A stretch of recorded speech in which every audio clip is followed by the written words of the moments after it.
பறவைகள் விலங்குகள்னு சொல்றாங்களே, திருக்குறள்கள் அப்படின்னு ஏன் சொல்லலன்னு சுஜாதாட்ட கேட்டா, திருக்குறள் கல்லை அனுமதிப்பதில்லை அப்படின்னு பதில் சொல்லியிருப்பார்.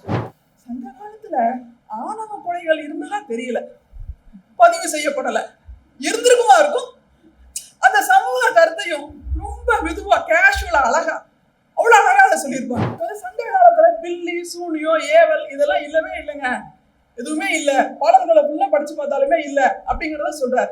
ஒன்னே ஒண்ணு இருந்ததுன்னா வேலன் வெறியாட்டம் மட்டும்தான் இருந்தது. வேலன் வெறியாட்டத்தை கூட அதில் சம்பந்தப்பட்டவர்களை கிண்டல் செய்து பாடக்கூடிய அளவுக்கு சங்க காலத்துல அந்த சிந்தனைகள், பகுத்தறிவு சிந்தனைகளும் இருந்திருக்கு. நும்மினும் சிறந்தது நும்மை, உன்னை விட உன் தங்கை சிறந்தவன் அந்த தாய் சொல்லி கொடுக்குறார். அப்ப அந்த மரத்துக்கு முன்னாடி நின்று நான் எப்படி காதலனோட பேசி கொண்டிருப்பதுன்னு அந்த பெண்ணு கூச்சப்படுறான். அப்ப எந்த அளவுக்கு அந்த வாழ்க்கையோட அந்த மரத்தை எடுத்துக்கிட்டாங்கன்னா, தங்கச்சின்னா தங்கச்சிதான்.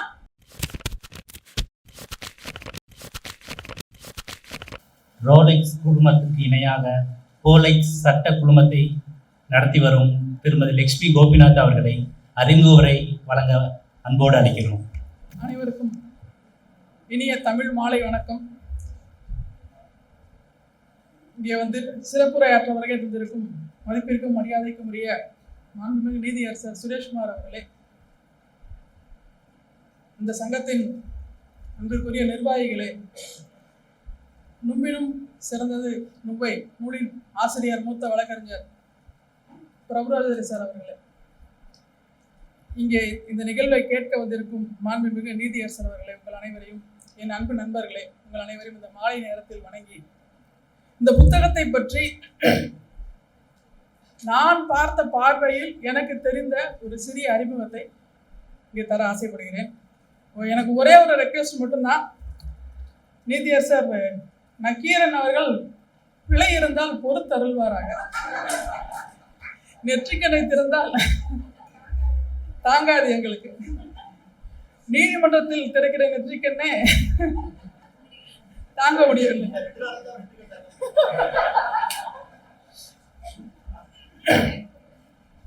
நும்மினும் சிறந்தது நும்பை. இது எதை பற்றி பேசுகிற நூல், எதை பற்றி எழுதப்பட்ட நூல் அப்படின்னு பார்த்தோம்னா, சங்க இலக்கியம், தமிழ் சங்க இலக்கியம் பற்றி ஒரு வரலாற்று வாழ்வியல் பயணம், பாதை. அதுதான் இந்த நும்மினும் சிறந்தது நும்பை நூல். இதுவரை தமிழை பத்தி தமிழ் எழுத்தாளர்கள் எழுதியிருக்காங்க, தமிழ் அறிஞர்கள் சங்க பாடல்களுக்கோ திருக்குறளுக்கோ உரை எழுதியிருக்காங்க. ஒவ்வொரு ஆசிரியரும் ஒவ்வொரு உரை எழுதுறாங்க, ஒவ்வொருத்தரும் ஒவ்வொரு உரை எழுதியிருக்காங்க, எழுத்தாளர்கள் எழுதியிருக்காங்க.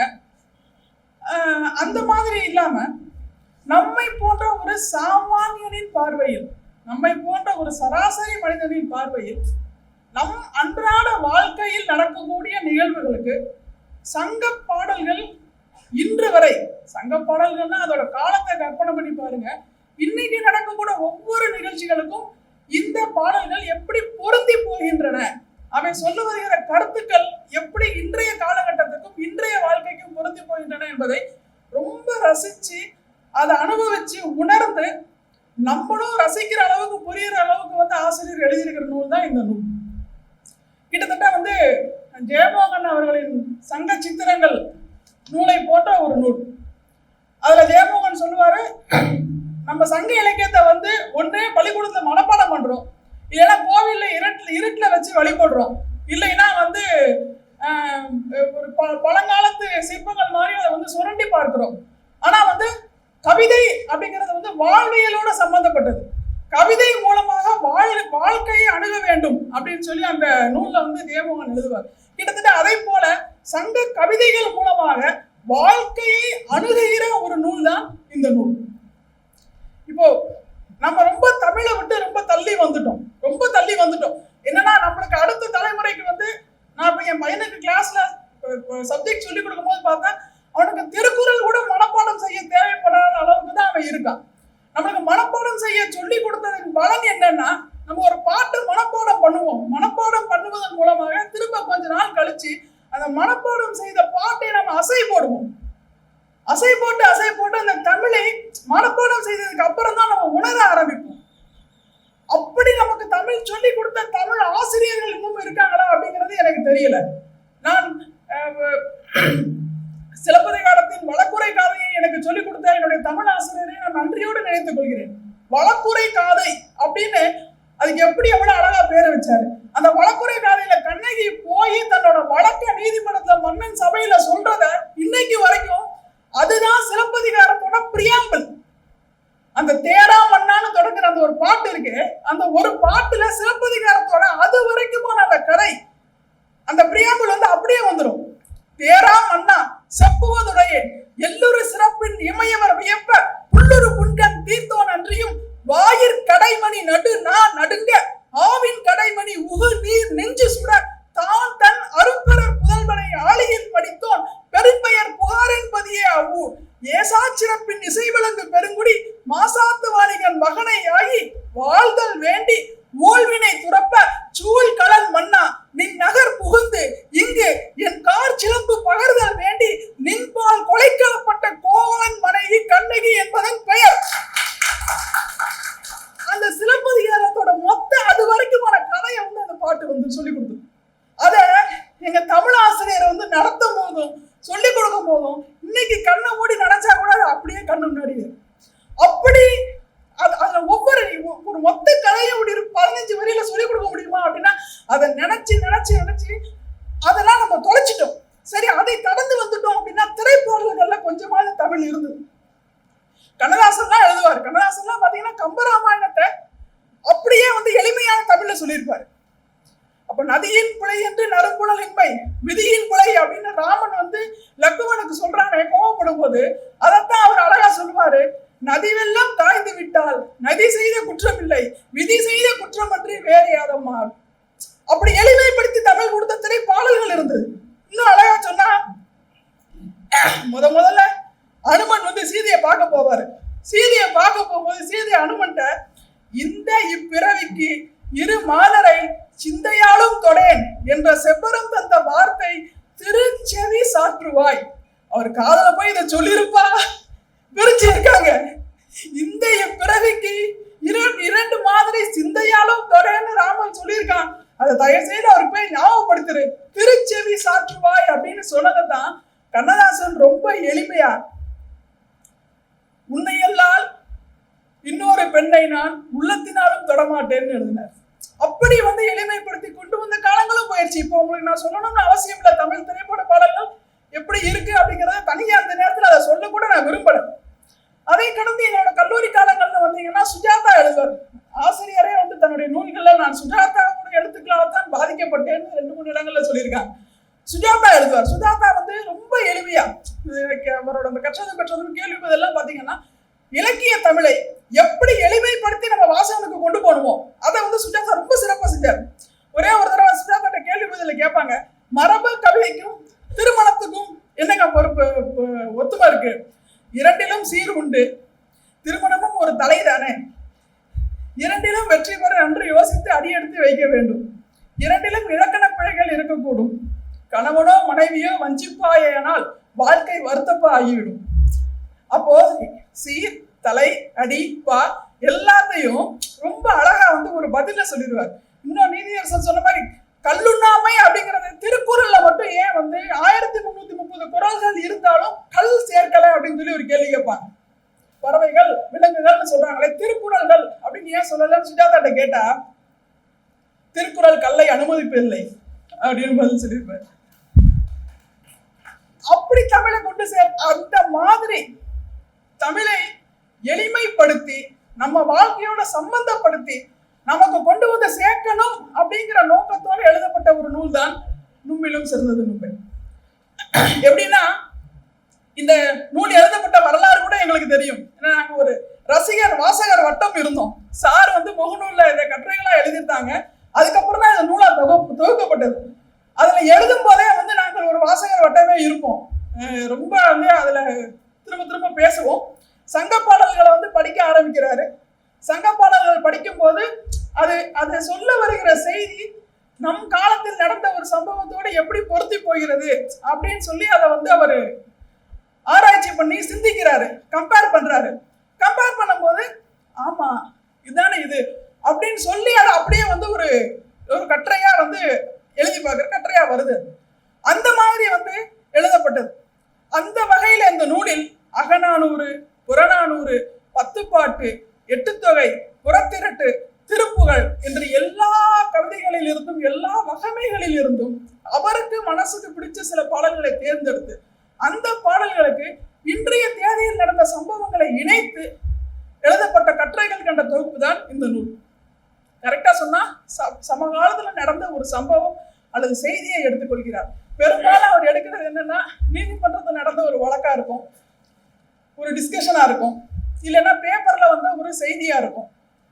அந்த மாதிரி செய்திகளை எடுத்து அதை அப்படியே எழுதிக்கிட்டே வரும்போது மெதுவா இப்படித்தான் சங்க இலக்கியத்துல என்ன சொல்லியிருக்காங்க அப்படின்னு அந்த பாடலுக்குள்ள போய் அந்த பாடலை எழுதி அந்த பாடலை பற்றிய விளக்கத்தை அப்படியே கீழே எழுதி அந்த விளக்கம் தான் சொன்ன அந்த சம்பவத்தோடு எப்படி இணைந்து போகிறது அப்படிங்கறத ஒரு மெல்லிய நூல் கொண்டு அது ரெண்டையும் இணைச்சு அதை அப்படியே முடிச்சிருப்பார்.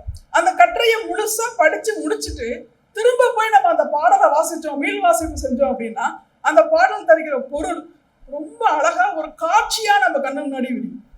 அப்படி இல்ல சொல்லப்போனா 2-3 கட்டுரைகளை மட்டும் சொல், நேரம் சுருக்கமா இருக்கு, இல்லைன்னா 50 கட்டுரையும் பத்தியும் தனித்தனியா 2 நிமிஷம் பேசலாம், உண்மையிலேயே பேசலாம். ஏன்னா அவ்வளவு உழைப்பு போடப்பட்ட ஒரு கட்டுரைகள் ஒவ்வொன்றும், அவ்வளவு தகவல் திரட்டுகள் அடங்கிய கட்டுரைகள் ஒவ்வொன்றும். ஆனாலும் நான் நேரம் கருதி ரொம்ப சுருக்கமா சொல்றேன். எம்முள் மெய்மறைவு ஒடுங்கி அப்படிங்கிற தலைப்புல ஒரு கட்டுரை வரும். அதுல என்னன்னா, அந்த கட்டுரை ஒரு ஆட்கொணர்வு மனுவில் இருந்து HCPல இருந்து ஆரம்பிக்குது நீதிமன்றத்துல. அதை இணைக்கிற சார் அதை எழுதி அதை எங்க கொண்டு வந்து அதை லிங்க் பண்றாங்க அப்படிங்கிறத பார்த்துக்கிட்டே இருக்கிறது ரொம்ப அழகா இருக்கும். அதை வாசிக்க அவ்வளவு அழகா இருக்கும். ஒரு ஆட்கொணர்வு மனு, நீதிபதி எரிச்சல் அடைகிறாரு, கல்யாணம் பண்ணிட்டு வந்துட்டாங்களா, எங்க இருந்துதான் இவங்க அதெல்லாம் கத்துக்கிறாங்களோ அப்படின்னு சொல்லி கோவப்படுறாரு. அந்த சம்பவங்களை சொல்றாங்க, எங்க இருந்து காதலை கத்துக்கிறாங்க அப்படின்னு சாருக்கு சந்தேகம் வருது. நேரவா நம்ம சங்க காலத்துல போய் காதல் இருக்கான்னு பார்ப்போம். அப்ப சங்க காலத்துக்கு அப்படியே கூட்டிட்டு போறாரு. அதுல ஒவ்வொரு கவிதைகளும் எதை சொல்லுது தெரியுமா? வீட்டை விட்டு வெளியேறி மனம் புரியும் காதலர்கள், உடன்போக்குன்னு சொல்லுவோம் இல்லையா, அது அப்படி போன பெண்ணை நினைச்சு அவங்க அம்மா வருத்தப்பட்டு பாடுகிற பாடல்கள், அதுக்கு ஒரு கவிதை. அப்புறம் காதல் எப்படி மலர்கிறது அப்படிங்கிறத பத்தி ஒரு கவிதை. அதுக்கப்புறம் காதலை தெரிந்து கொண்டு உறவினர்களே கல்யாணம் பண்ணி வச்சிருக்காங்க, அதுக்கு ஒரு பாட்டு இருக்கு, அதுக்கு ஒரு பாட்டு. அதுக்கப்புறம் வீட்டுல சம்மதம் வாங்கி காதல் மனம் புரியறத பத்தி ஒரு பாட்டு. அப்புறம் சின்ன வயசுல இருந்தே 2 குழந்தைங்க சேர்ந்து வளர்றாங்க, ஒண்ணு போல இருக்காங்க, இவங்களுக்கு கல்யாணம் பண்ணி வச்சா என்ன அப்படின்னு பெத்தவங்க முடிவு பண்ணி திருமணம் செய்து வைக்கிறார்கள் இல்லையா, அதை பற்றி ஒரு பாட்டு. ஒரு கட்டுரைக்குள்ள இத்தனை பாடல்கள். ஒரு கல்யாணம் காதல்ங்கிறத எடுத்துக்கிட்டு வகை வகையா, அதே நேரத்துல மெதுவா கடைசியில சங்க காலத்துல ஆணவ கொலைகள் இருந்தெல்லாம் தெரியல, பதிவு செய்யப்படல, இருந்திருக்குமா இருக்கும். அந்த சமூக கருத்தையும் ரொம்ப மெதுவா கேஷுவலா அழகா அவ்வளவு அழகா அதை சொல்லியிருப்பாங்க. அந்த மாதிரி அதுல அந்த எம்முள் மெய்மறந்து ஒடுங்கி அப்படிங்கிற அதுக்கப்புறம் அந்த இதை காட்சிப்படுத்துறாரு. அந்த வரி இருக்கு இல்லையா, அந்த கவிதையோட அந்த வரி முக்கியமா அந்த கட்டுரைகளை கடைசியில ஒரு இது சொல்றாரு. இப்போ காதலிக்கிறாங்க, அந்த பொண்ணை கல்யாணம் பண்ணி கொடுக்க மாட்டேன்றாங்க, HCP கோர்ட்டுக்கு வந்தா என்ன எவிடன்ஸ் இருக்குன்னு கேட்டா என் கூட எடுத்த டெக்ஸ்ட், செல்போன் போட்டோ இருக்கு, செல்ஃபி இருக்கு, SMS இருக்குன்னு சொல்லுவோம் இல்லையா. அந்த காலத்துல என்ன சாட்சி இருந்திருக்கும் அப்படிங்கிறத தெரிஞ்சுக்கணும்னா நீங்க நூலை வாங்கி வாசிங்க. எம்முள் மெய்மறந்து ஒடுங்கிங்கிற அந்த கவிதையை அப்படி விவரிக்கும் போது அதுல என்னன்னா, தலைவன் வரான், பெண்கள் தலைவியும் தோழிகளும் நிக்கிறாங்க, புலி இங்க வந்துச்சாமா அப்படின்னு கேட்கிறான். ஒரு புதிய ஆண்மகன், இம்ப்ரெஸ் பண்ணக்கூடிய ஒரு ஆளு, பார்த்த உடனே அவங்க என்ன செய்வாங்க, ஒரு பெண் இன்னொரு பெண்ணுக்கு பின்னாடி, இன்னொரு பெண்ணுக்கு பின்னாடி ஒருத்தர் பெண்ணு ஒளிஞ்சுக்கிடுவாங்க இல்லையா. அந்த காட்சி எம்முள் மெய்யை மறைத்துக் கொள்ளும் வகையில் மெய்மறைவு ஒடுங்கி அப்படி அந்த ஒரு வரியை மட்டும் அப்படி அவ்வளவு அழகா காட்சிப்படுத்துறாரு. என்ன பிரச்சனை அப்படின்னா, அதை காட்சிப்படுத்தும் போது சாருக்கு TR மகாலிங்கம் படம் ஞாபகம் வந்துச்சு, எனக்கு பாரதிராஜா படம் ஞாபகம் வந்துச்சு. வயசு வித்தியாசத்தை நீங்க புரிஞ்சுக்கணும்.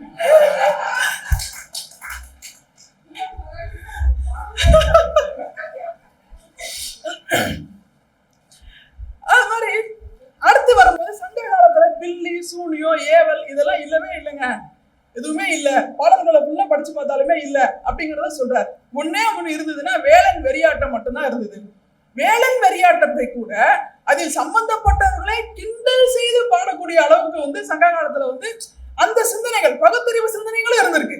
ஒரு பெண் வந்து காதல் வயப்பட்டிருக்கா, காதல் வயப்பட்டிருக்கிறவங்களுக்காக வந்து அவங்க அம்மா அந்த பிள்ளைக்கு பேச பேய் பிடிச்சிருச்சு, ஒரு மாதிரி நடந்துக்கிறா. காதல் வந்தாலே பேய் பிடிச்சிடும் இல்லையா, அந்த மாதிரி பண்றாங்க. அப்போ வேலன் வெறியாட்டத்துக்கு ஏற்பாடு பண்றாங்க. வெறியாட்டம் நடந்துகிட்டு இருக்கும் போது இந்த பொண்ணு இந்த பக்கம் காதலனை வர சொல்லி ரெண்டு பேரும் மகிழ்ச்சியா இருக்காங்க. அப்ப அந்த பொண்ணு பாடுறா, எய்த்த நோய் தனி காதலர் வர, இந்த நோய்க்கு காரணமான அதை தணிக்கக்கூடிய காதலன் வர, ஈண்டு வேலருக்கு உழந்தை கண்டே, வேலருக்கு அங்க நடக்கக்கூடிய வெறியாட்டத்தை பார்த்து நக்கனன் நல்லனோ யானே, நான் எனக்குள்ள நகைத்து கொண்டே இருந்தேனே. அட பாவிகளா, நான் என்ன நினைச்சு இப்படி இருந்தேன், எப்படியோ நீங்க ஒரு வெறியாட்டத்தை ஏற்பாடு பண்ணீங்க, ஏன் வேலை நடந்துச்சு அப்படின்ற மாதிரி அவ்வளவு அழகா அந்த அது அப்படியே புரிஞ்சிடும். அந்த அந்த கட்டுரையை படிச்சு முடிச்சதுக்கு அப்புறம் நீங்க அந்த திரும்ப அந்த வரிகளை படிச்சு பாத்தீங்க அப்படின்னா அவ்வளவு சந்தோஷமா திரும்ப திரும்ப வாசிக்க வாசிக்க அவ்வளவு மகிழ்ச்சியா இருக்கும். அப்படி வந்து தகவல் திரட்டுங்க, தகவல் திரட்டு. அதாவது ஏதோ ஒரு பாட்டை படிச்சோம், கூகுள்ல படிச்சு அதை டிரான்ஸ்லேஷன் எடுத்து அதை கட் அண்ட் பேஸ்ட் பண்ணி அப்படியே போட்டோம், பாதி நேரம் நாங்க அஃபிடேவிட்டே அப்படிதான் ரெடி பண்றோம். அப்படி இல்லை. அந்த பாடலை படிக்கிறாரு, அந்த பாடலோட பயணம் செய்யறாரு, அந்த பாடல் தரக்கூடிய உணர்ச்சிகளை, காட்சிகளை, அந்த சம்பவங்களை அப்படியே உள்வாங்குறாரு, அந்த மொழியை புரிஞ்சுக்கிறாரு. இந்த மொழி இதை எவ்வளவு அழகா எடுத்து சொல்லியிருக்கு அப்படின்னு பாக்குறாரு. அதோட அப்படியே ஒரு சம்பவத்தை கொண்டு சேர்த்து அப்படியே நம்ம கையில லட்டு. இவ்வளவு எளிமையா, இவ்வளவு அழகா சங்க தமிழை நம்ம கையில யாராலையுமே கொடுக்க முடியாதுங்க. தமிழ் ஆசிரியர்களால கொடுக்க முடியாது.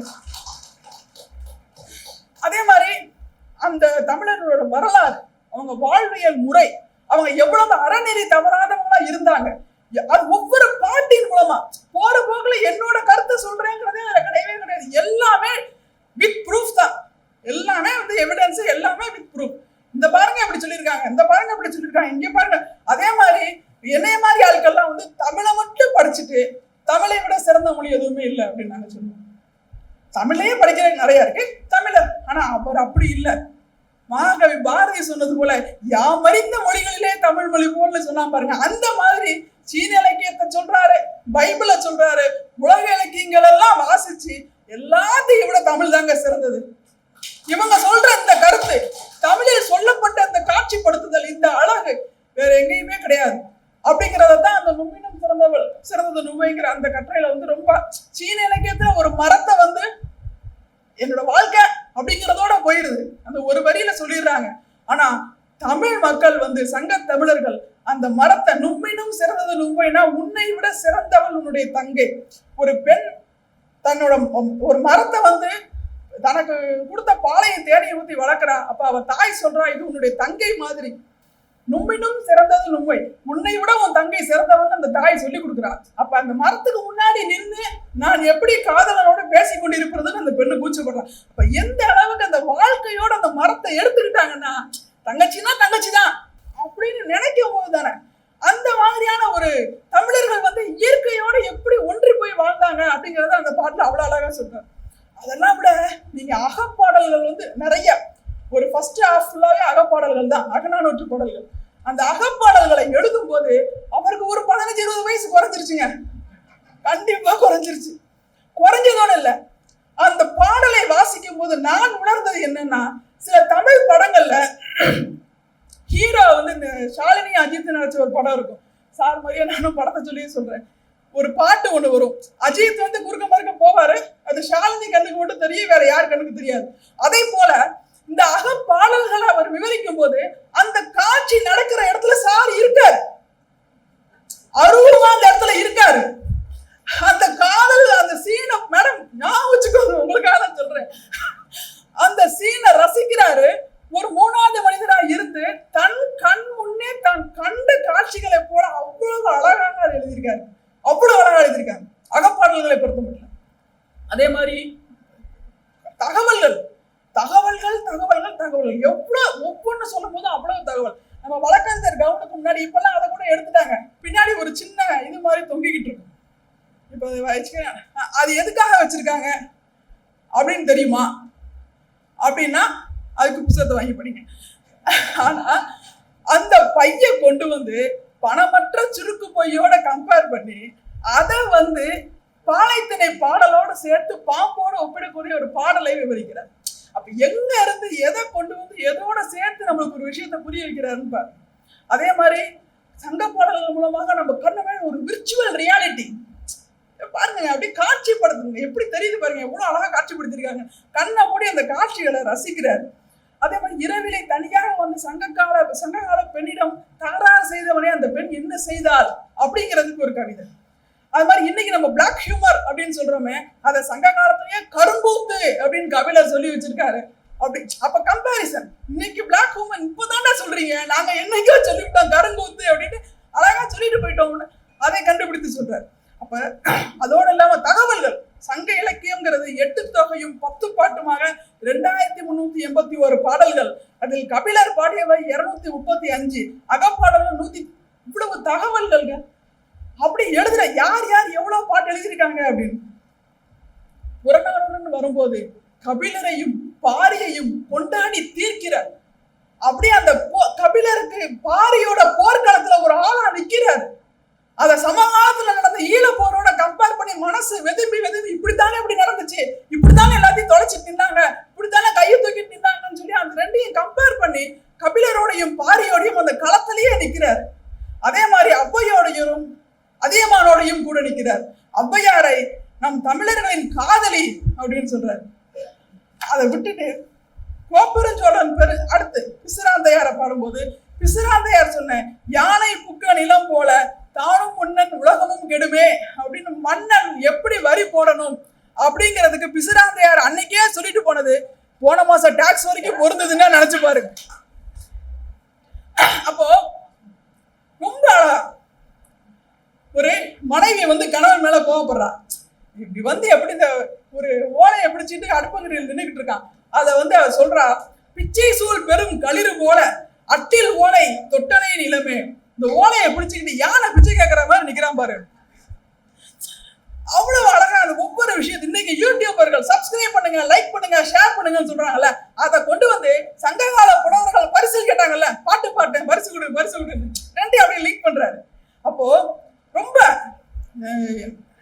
2 விஷயம் வந்து ரொம்ப பிடிச்ச விஷயங்கள் வந்து 1, 2 கவிதைகள் இல்லை என்றால் இல்லை, நோ என்றால் நோ அப்படிங்கிற ஒரு கான்செப்ட் எடுத்துட்டு பிங்க் திரைப்படத்துல சொல்லுவாங்க இல்லையா, அந்த இதுல இருந்து அந்த கட்டுரையை ஆரம்பிச்சு இப்படி வரும்போது ஒரு காதலி தானே வம்புழுத்து காதலனோட சேர்ந்து இருக்கும்போது அவன் மார் மீது சாய்கிற அளவுக்கு ஒரு நிமிஷம் நிலை தடமாறி போய் டக்குன்னு எதிர்ச்சிடறான். அப்ப உடனே அவன் வந்து டக்குன்னு கிளம்பி போ அப்படின்னு சொல்றான். அந்த அளவுக்கு வந்து ஒரு பெண் வேண்டாம் என்று சொன்னால் வேண்டாம் என்று சொல்லக்கூடிய நேர்மையும் உண்மையும் சங்ககால தமிழனுக்கு இருந்திருக்கிறது. அது ரொம்ப ரொம்ப பிடிச்ச விஷயம். கடைசி கட்டுரை ரொம்ப ரொம்ப முக்கியம். அது சாரே அடிக்கடி அதை ஸ்பெஷலா பேசும்போது எல்லாமே சொல்லுவாங்க. கல்வியை பற்றியது. அந்த கட்டுரையை மட்டும் நான் முழுசா வாசிக்கிறேன்.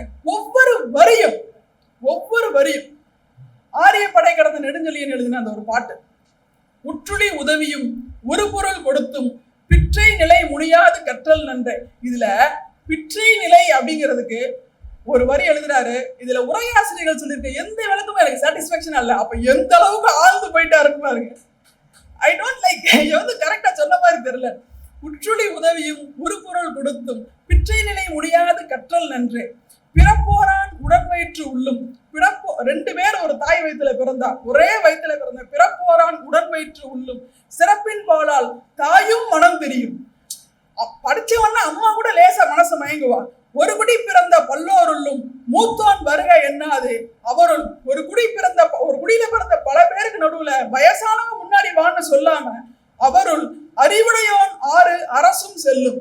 அறிவுடையோன் முன்னாடி வா அப்படின்னா அரசே எதிர்பார்க்கும். எல்லாத்தையும் விட ரொம்ப ரொம்ப முக்கியம் கல்வி எப்படி வந்து வர்ணாசிரமங்களை ஒழிக்கும் அப்படிங்கறத இன்னைக்கு இல்லைங்க, அன்னைக்கு பாடி வச்சுட்டான். வேற்றுமை தெரிந்த நாற்பால் உள்ளும் கீழ்பால் ஒருவன் கற்பின் மேற்பால் ஒருவனும் அவன் கண் படுமே. நீ படிச்சாதான் மேல வர முடியுங்கிறத அன்னைக்கே வந்து சங்கத்தமிழன் சொல்லி வச்சான்.